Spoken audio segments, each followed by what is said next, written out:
Welcome to Women Making News. I'm Demi Hicks, and our special guest today is Caroline Smith from Austin, Texas. Caroline, welcome to Women Making News.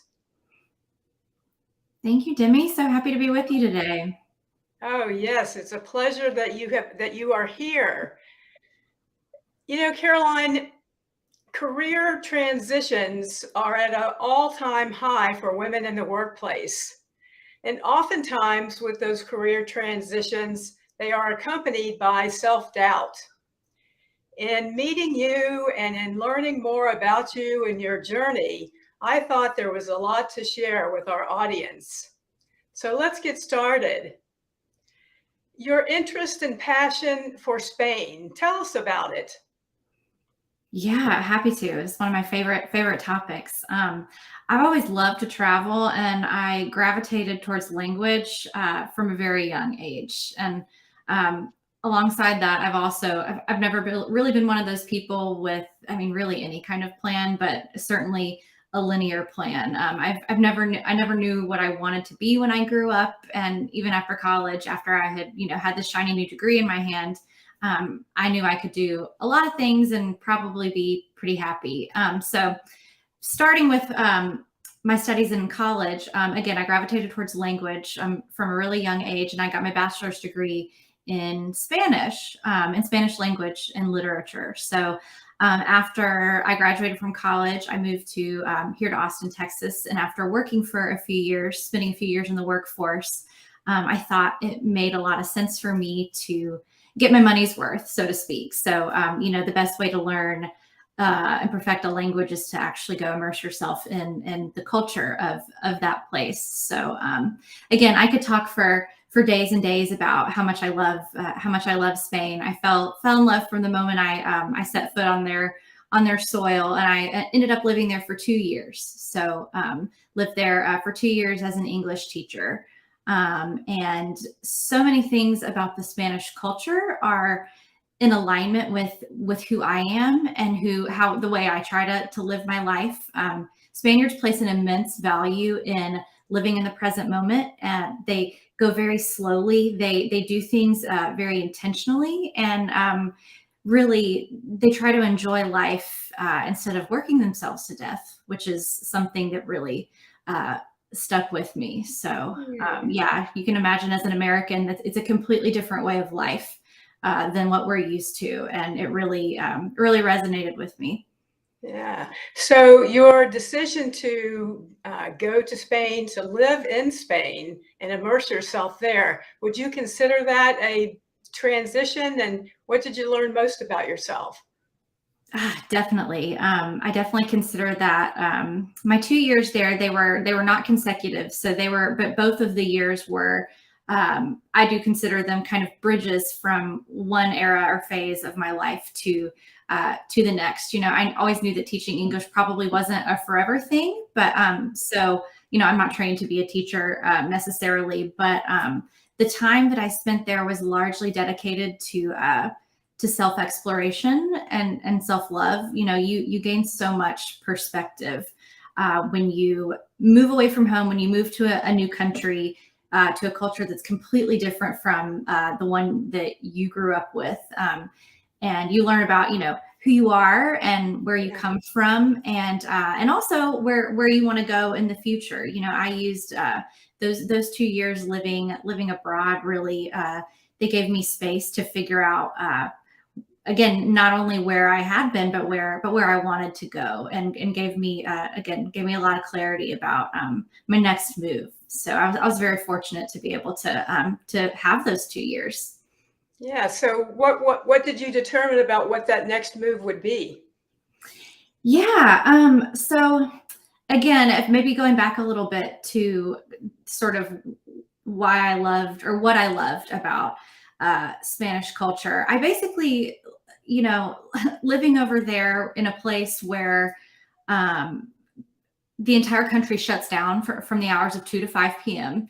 on the weekdays, and on Sundays the entire country shuts down, period. You can't go grocery shopping, you can't do anything. And moving back to America after having that experience was really was pretty overwhelming. And so again, I think that part of the clarity that I gained living there was that I needed to somehow carry part of that lifestyle into whatever I did next. So I actually, when I moved back from Spain, I started working in the arts.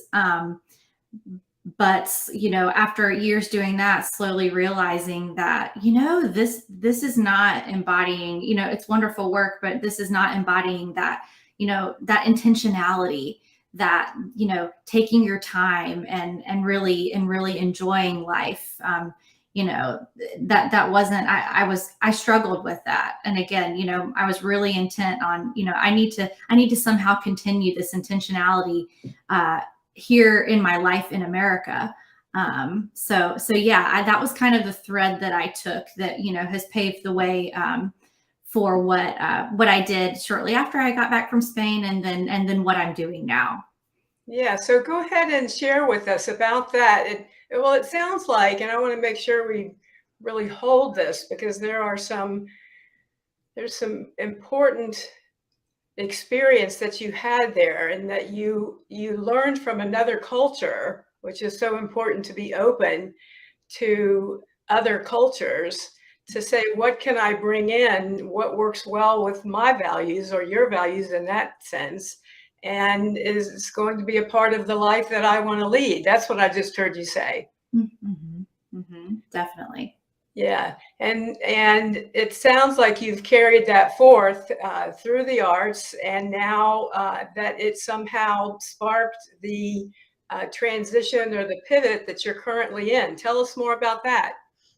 Yeah, happy to. So again, as you said, I transitioned and worked in the arts for a few years after I got back from Spain. And I have to say, before kind of moving on to what I'm doing now, I worked, I had the pleasure of working at a contemporary art museum here in Austin, Texas, and that is such rewarding work. The arts, again, such great work. But I did sort of slowly learn that, that field, as happy as I was to be, doing things like presenting groundbreaking exhibitions, or, introducing the world to a brand new contemporary artist who had a lot to offer. That was really rewarding. But and hopefully this resonates with our audience, that this was where I learned a lot about being a woman in the workplace. So I became acquainted during my time at the museum with things such as, inequality across gender and racial divides, little to no work-life balance, high burnout rates, and again, as rewarding as that visual arts work was, these were things that, as I continued to, refer back to my experience in Spain, it felt out of alignment. It felt out of integrity with what I was trying to do, essentially. So, yeah. You've piqued my interest in a number of things that you just said there, Caroline. When you were talking about being in the museum, I think you said being in the museum and recognizing the gender inequality. Are you willing to say more about that? Sure, definitely. I have to, I want to clarify that it's certainly not something that's unique to the arts, and it's not, I wouldn't say it's, more of a problem in the arts than it is anywhere else, but that just happens to be the way that I first became acquainted with it. So again, as I mentioned, I learned so many lessons about being a woman in the workplace in general. And that's just where I happened to be at the time. So, Sure, so again, that just happened to be where I was when I was learning those lessons. And these issues are, they span across all sectors, and across our society and across our culture. So. And your time at the art museum, and you just shared your self-exploration there. What is it that really sparked? What is it most that sparked your pivot or your transition to your current role as student? Yeah. So when I was still working in the arts, I started to hear, I guess, hear, but also feel um, just this voice, this gentle nudge of something that maybe I was something deeper and more meaningful was calling to me, but I didn't. Again, it was very very quiet, very gentle, and didn't really know what that meant. I think at one point, later in my time there, I began to wonder, is it maybe time to explore a transition into something different? But I didn't. It was no more fully formed than that. But simply put, the pandemic is the thing that compelled me to actually do the thing. So you know, like every other human on planet Earth, life was completely upended when COVID hit, and that was the impetus behind me doing a deeper exploration about what I wanted to truly be doing, and I think I've heard this from so many people in my circles about, kind of priorities shifting into really clear focus. And, as we're seeing across the board, people all of a sudden don't want to do the jobs that make them miserable.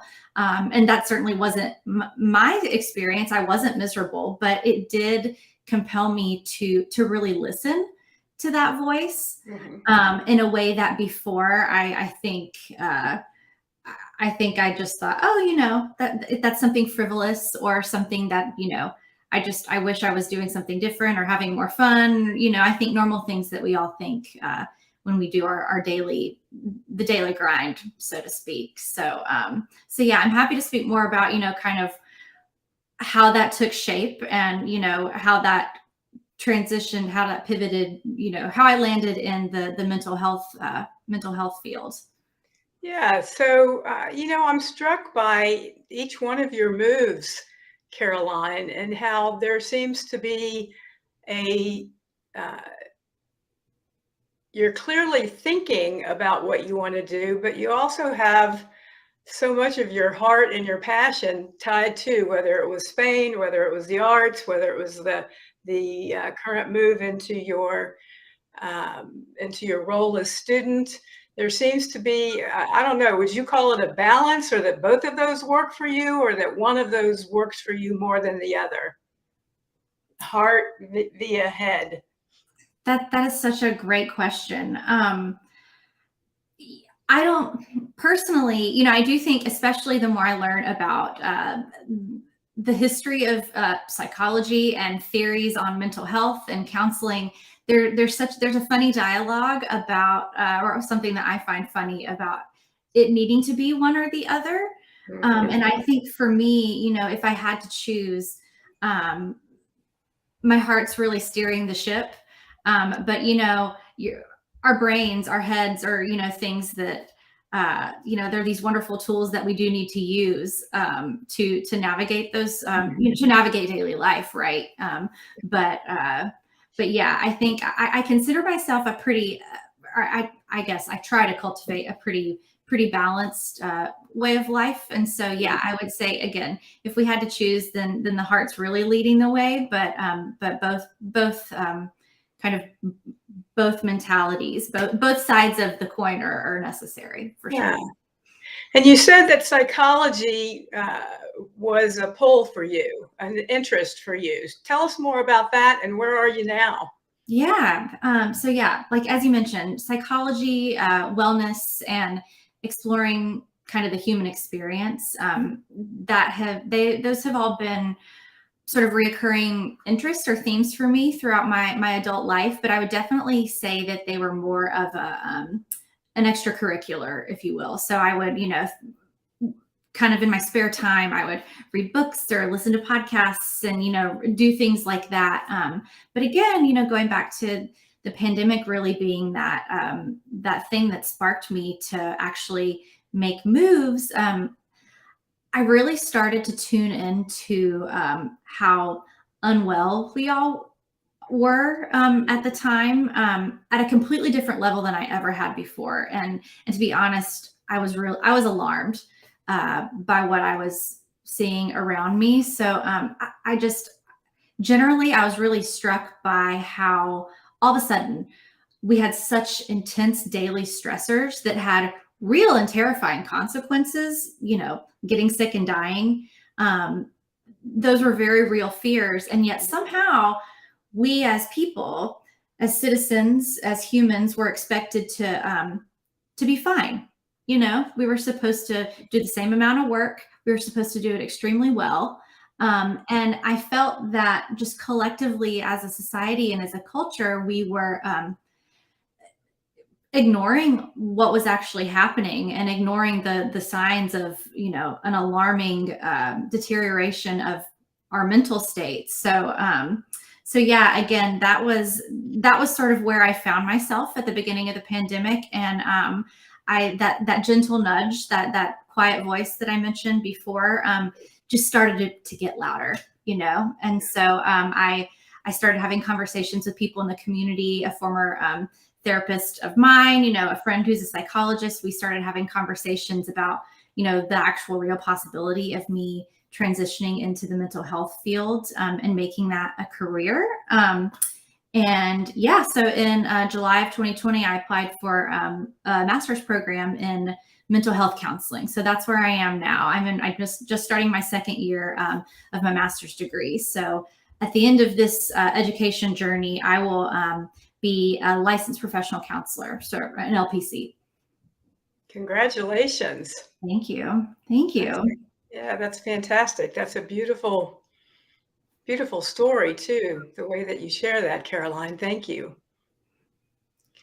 And so how has self-doubt, if at all, how has self-doubt played throughout your journey here that you've just shared with us?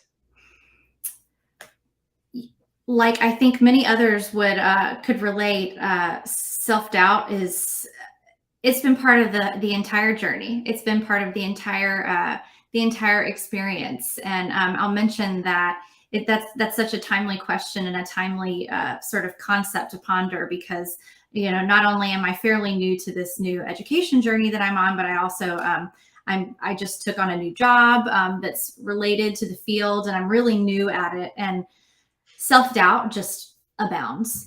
So I think it's important to acknowledge that, and to I think that if we're honest with ourselves, we all feel it. And sort of based on my recent experience, and also the way that I generally try to relate to scary feelings or unpleasant feelings, is to acknowledge it, Mm-hmm. say hi to it, Yeah. get comfortable with it. But at the same time, or maybe subsequently, letting that inner voice that's actually calling you to do whatever it is you're doing speak louder. I think, and we talk a lot in my graduate school program about emotions and acknowledging them and not repressing them. And there is tons of clinical evidence and theoretical basis for why that's not a positive thing to repress feelings. But again, I find that just acknowledging it, and also on a collective level, just remembering that that we're all human and we all feel it.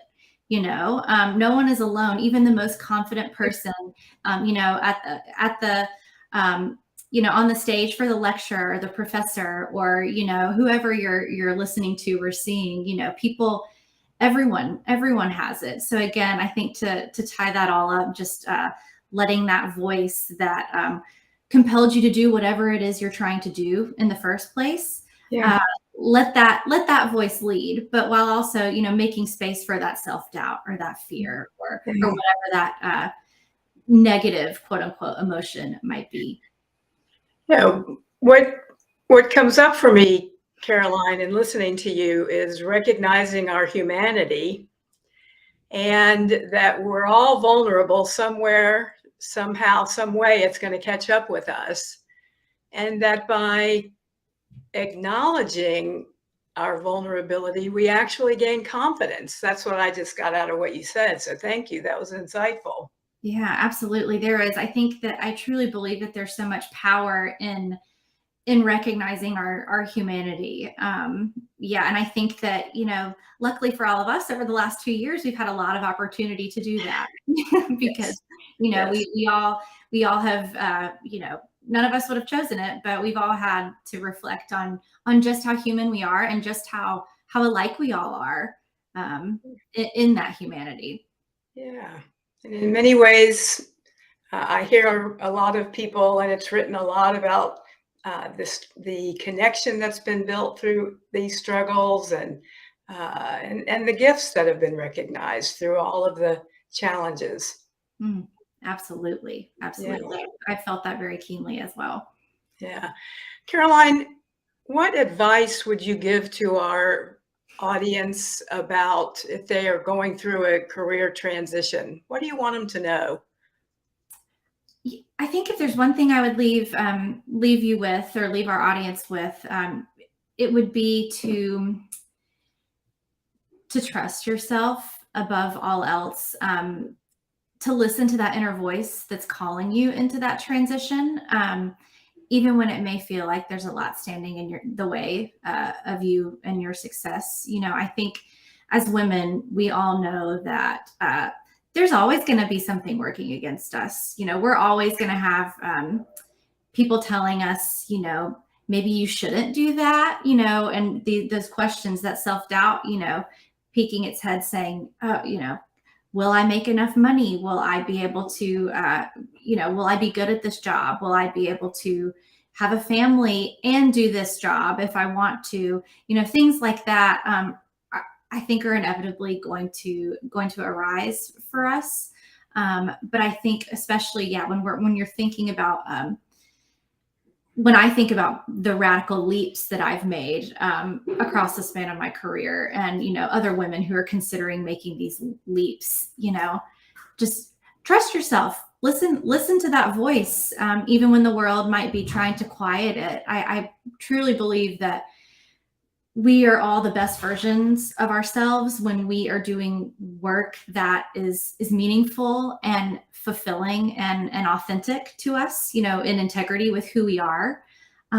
So I think I would just say to answer what's calling you to do what you're meant to do. I think, I've never felt more strongly that the world needs more people, needs more of those people that are going to answer that call, more of us. So, More of us. mhm.